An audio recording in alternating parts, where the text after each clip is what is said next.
Hey fam, so the other day, my youngest daughter Jasmine, she said, "Hey Pops, can you make a grinder?" Grinder? What in the world is a grinder? I had no idea what a grinder was. She said it was a sandwich. A sandwich? Me, a sandwich? You know I can make a sandwich. She said, yeah, it's kind of big. It's kind of, they used to call them subs and hoagies, but now it's a grinder.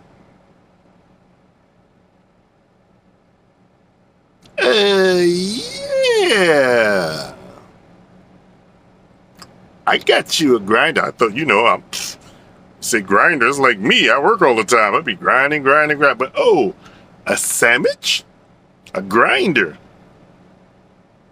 I got something for you. Check it out. Let's go.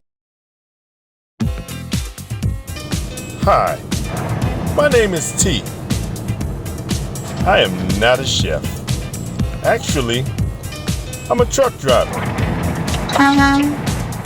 And I don't drive food trucks. I drive a semi. What I'm about to do is show you how to do what I do on my truck. Welcome to your favorite new food show, Big Taste in a Small Space with me, T. So to start off this wonderful sandwich we're gonna make, I took my piece of chicken that I let thaw in the refrigerator, took it out the small Ziploc, put it in the bigger Ziploc. Because now we're going to beat the meat. No, it don't sound right. We're going to pound the flesh. No. We're going to do this technique to flatten the meat out. It's also going to tenderize it and make it cook evenly, faster, because with breast meat, one part is bigger than the other. Well, this is going to make it all cook the same time, the same way, and quicker. Now, just because we don't want to risk having holes in the bag, we're going to put it in another bag before we start seasoning it. Open it up, put some salt, little black pepper. Oh, that was the salt. That's the pepper. Okay, I'm a little ahead of myself. A little paprika. A little crushed red pepper, a little garlic, a little coriander, a little cumin. They always go kind of hand in hand. I love using them together.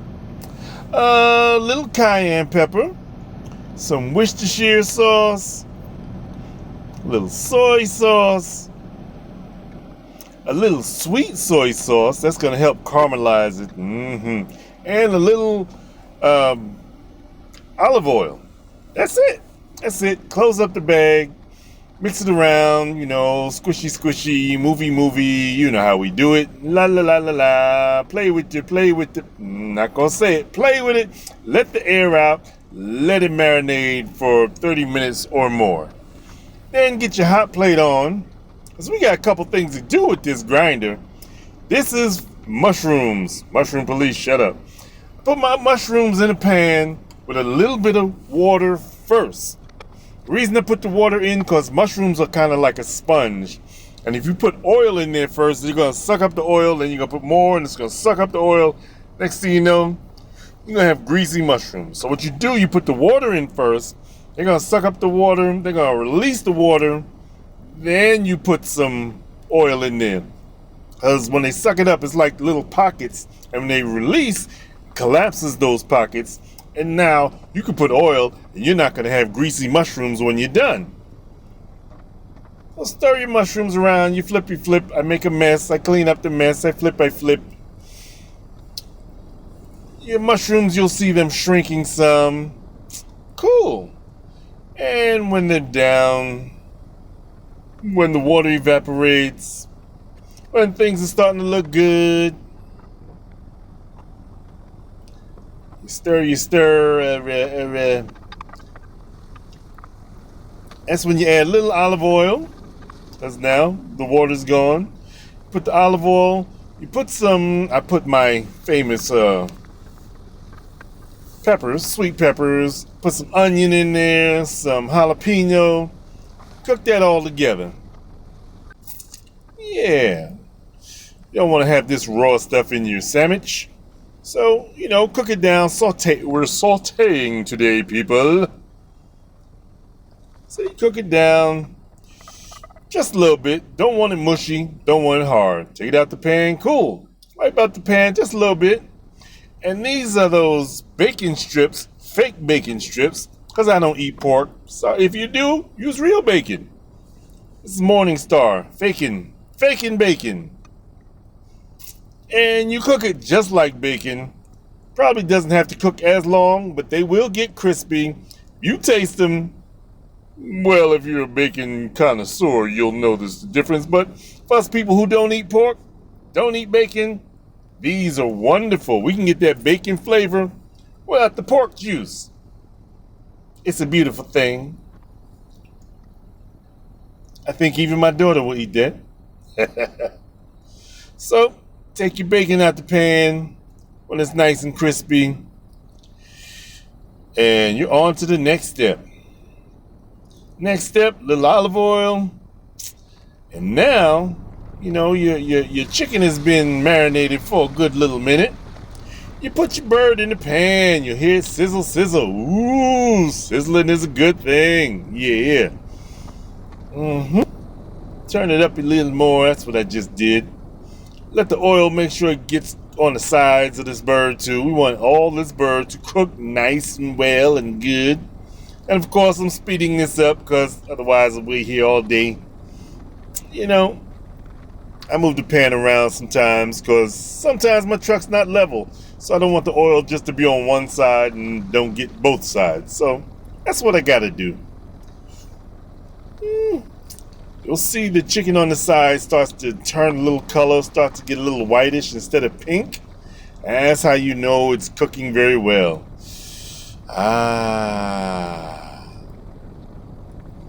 And sooner or later you check it. You check it. And if it looks nice and caramelized, you flip it over. I had to get a glove. You flip it over. Now you see that piece of meat looks nice. It's got some colors, got some attitude to it. Do the same thing for the second side. Woo. And like I said, because you flatten out the meat some, it's going to cook evenly. It's going to cook quickly. It's going to stay nice and juicy. You just wait. Yeah, just like the first side. Move it around a little bit. Make sure the oil gets to all of it.